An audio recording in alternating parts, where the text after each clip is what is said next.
Bonjour tout le monde, bienvenue sur la chaîne Studio Le 47, la chaîne pour tous les passionnés du son et en français, s'il te plaît.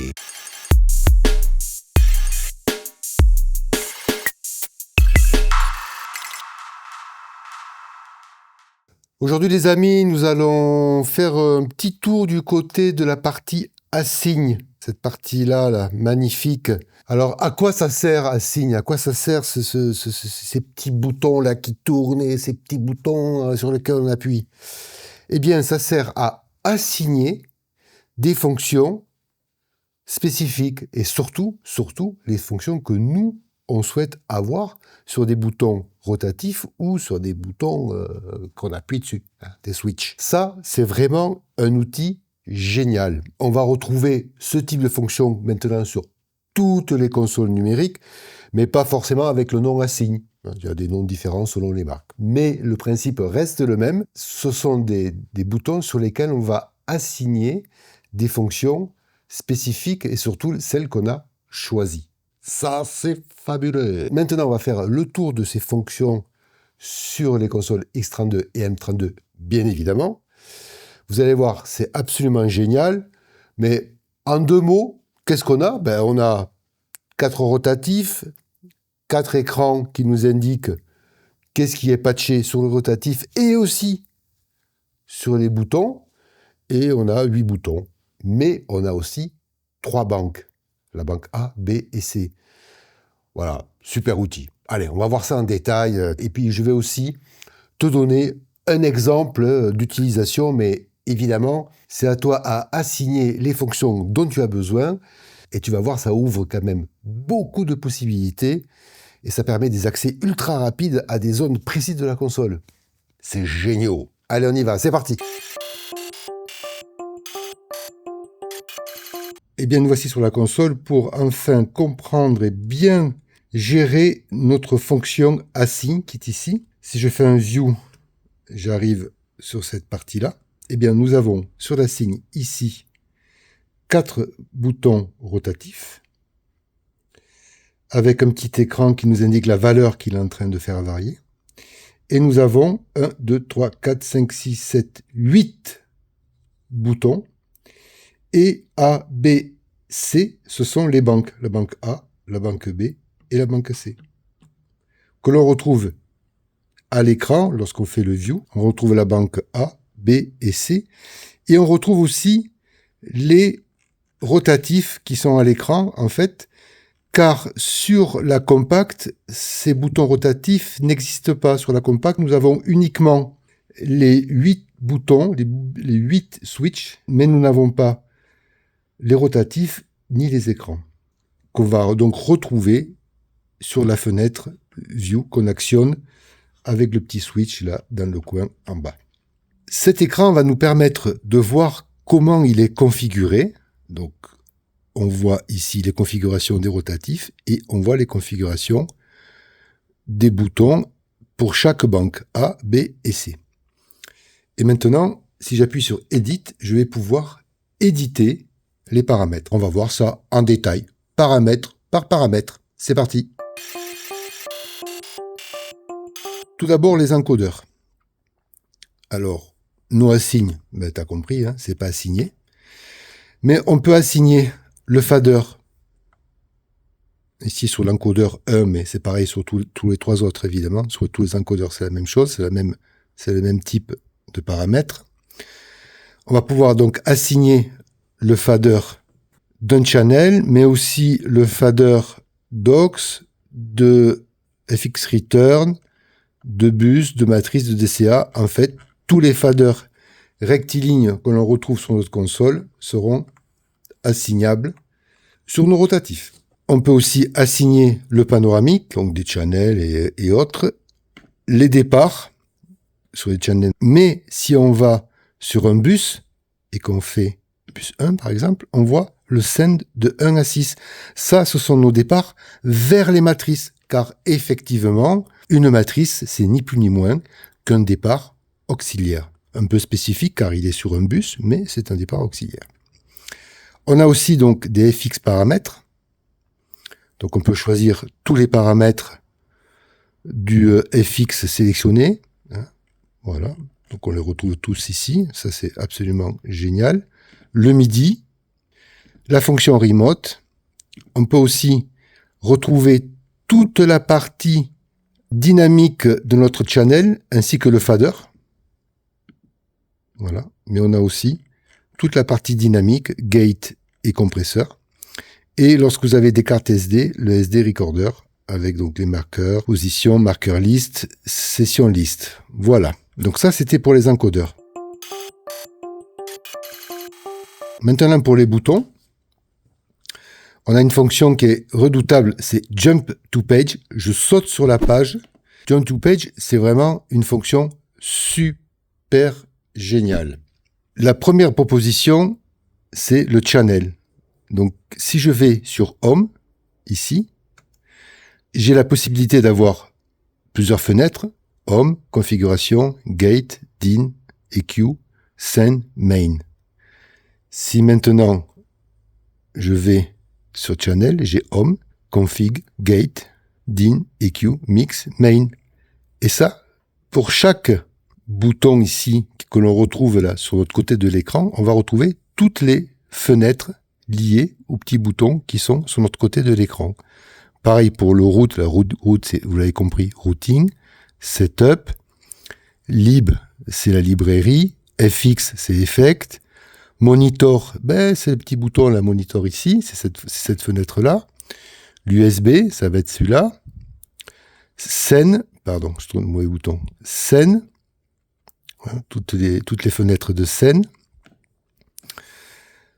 Assign, donc on va retrouver les fenêtres d'assign, bien évidemment, et les Send on Fader pour chaque channel. Voilà, donc si on sélectionne par exemple le Send on Fader du channel 1, si j'appuie ici, je vais le faire, je suis sur le 7A, mettons pour te montrer, je l'assigne, je fais ça, hop, et là je me retrouve avec les Send on Fader de mon channel 1.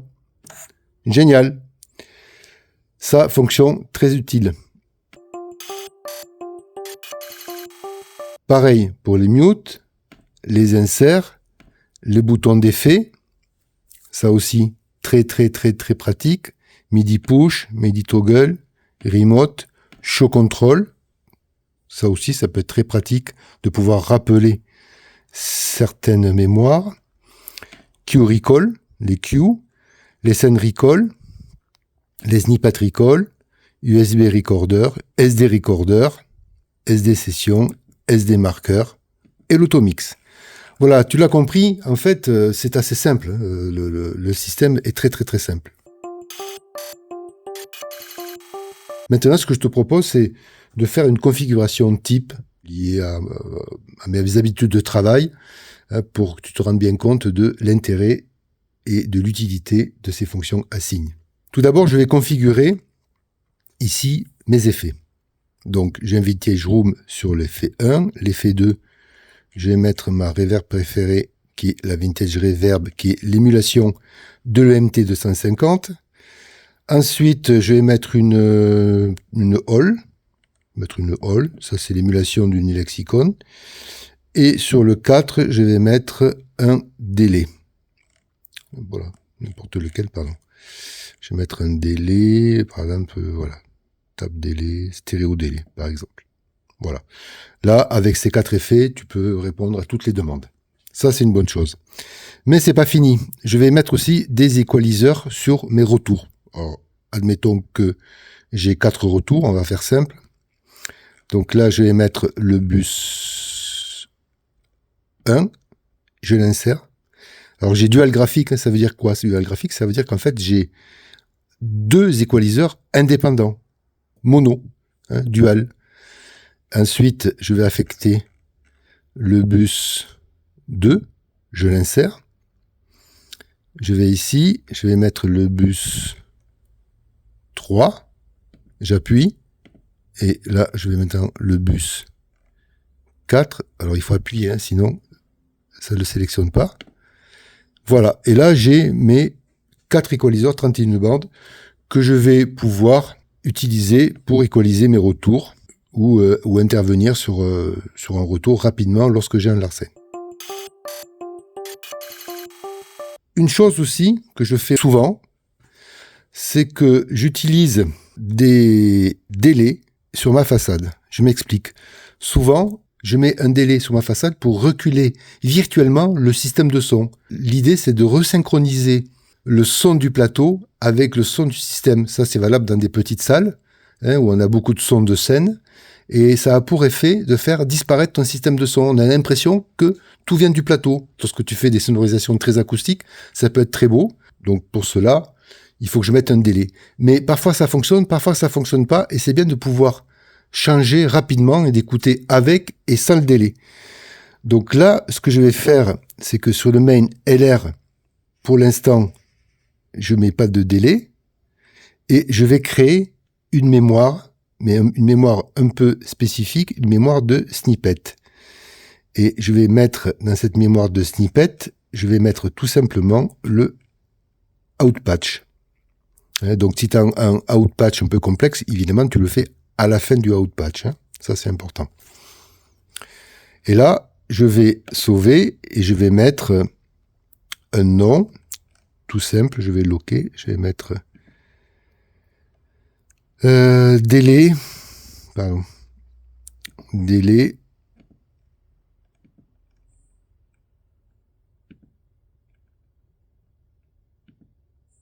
et là, ça va être mon délai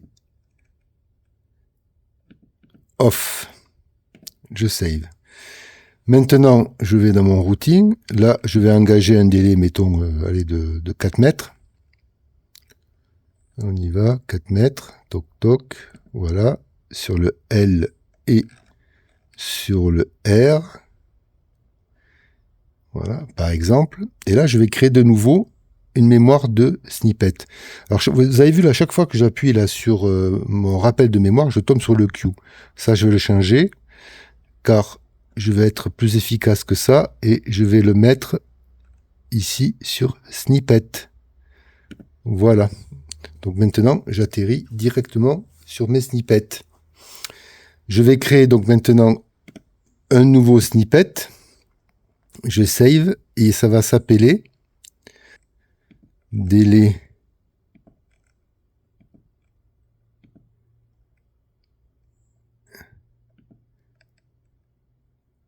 et cette fois-ci, ça va être un délai on. Ah, j'ai oublié l'espace, je vais le mettre. Voilà, et là, je save. J'ai un délai off et j'ai un délai on. Très bien. Je vais revenir maintenant sur la préparation de mon set. Je vais finaliser tout ce que je veux retrouver sur mes rotatifs et sur mes 8 boutons. Alors sur mes rotatifs, moi typiquement, ce qui m'intéresse, c'est d'avoir les temps de reverb. Les temps de chaque reverb. Très bien. Donc sur l'encodeur 1, je veux un paramètre de FX. Je veux un paramètre de FX, le FX1, et je veux le decay. Parfait. Sur l'encodeur 2, FX1, decay 3 et 4. Alors sur le 4, je veux le time. Voilà. Ça, c'est très bien. Ensuite, sur les boutons 5, ce que je veux, moi, je veux rappeler les effets. Donc, je vais sauter sur la page effet. Je vais mettre les fixes 1 et je vais mettre le layer 1. Il y a plusieurs couches sur un effet. Je te montre. Voilà, je vais sur l'effet ici. Voilà, et toi, tu as la couche 1, la couche 2. Voilà. Donc ça, c'est le layer 1, ça, layer 2. Donc là, je vais sur le layer 1. Bouton 5, je veux sauter sur la page FX2, layer 1. Bouton 7, pardon. Je veux sauter sur la page FX3, layer 1. Et là, je veux, sur le bouton 8, je veux pas sauter sur la page. Je veux aller sur un bouton d'effet et je vais aller sur le time parce que ce qui m'intéresse, c'est d'avoir le tap tempo. Et d'ailleurs, tu vois, ça s'est mis à clignoter. D'accord? Maintenant, sur les boutons 9, 10, 11 et 12, je veux mes équaliseurs. Donc, je jump sur la page FX 5. Layer 1, ça va être mon bus 1. 10, jump to page FX 5, layer 2. Ça va être mon bus 2.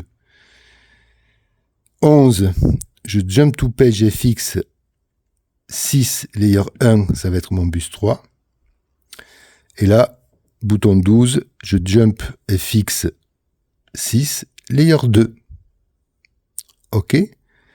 Donc maintenant, mettons que je suis en configuration de concert, je veux modifier le timing de mon effet. Vous voyez, je ne sais pas si tu le vois là. Donc là, tu ne vas pas le voir. Je tourne ici. Là, sur le petit écran, je vois le timing. Mais si je rappelle l'effet, regarde, c'est nickel. Hop, voilà, hop, voilà, hop, voilà. Ah, tu me diras, là, je ne vois pas l'effet parce qu'évidemment, j'ai mis le tap tempo. Mais quand je suis ici, il suffit que je fasse ça, toc, je suis sur l'effet. Et là, regarde, avec mon tap tempo. Alors, je te ferai remarquer que sur le petit écran, tu vois, sur la première ligne, tu vois la sélection qui a été faite par rapport au rotatif. Et les deux lignes en dessous, c'est les boutons. Voilà, tu vois exactement. Donc, en fait, les petits écrans, ils te disent tout ce que tu as fait sur ton setup. Là, c'est le cas du setup A. Maintenant que j'ai configuré mon setup A, je vais configurer mon setup C. Je vais sur mon setup C. Et sur mon setup C, en 5, ce que je veux, moi, c'est mettre mon snippet recall off. Et en 6, c'est mon snippet recall on. Et je le retrouve sur les petits écrans là. Ça, c'est génial. Et on va maintenant vérifier que tout fonctionne correctement.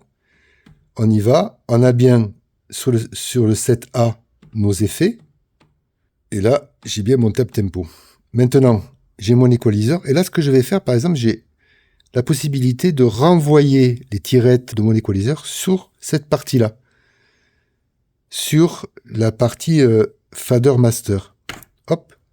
Yes. Et ça, c'est génial. Regardez. Voilà. Ça, c'est top.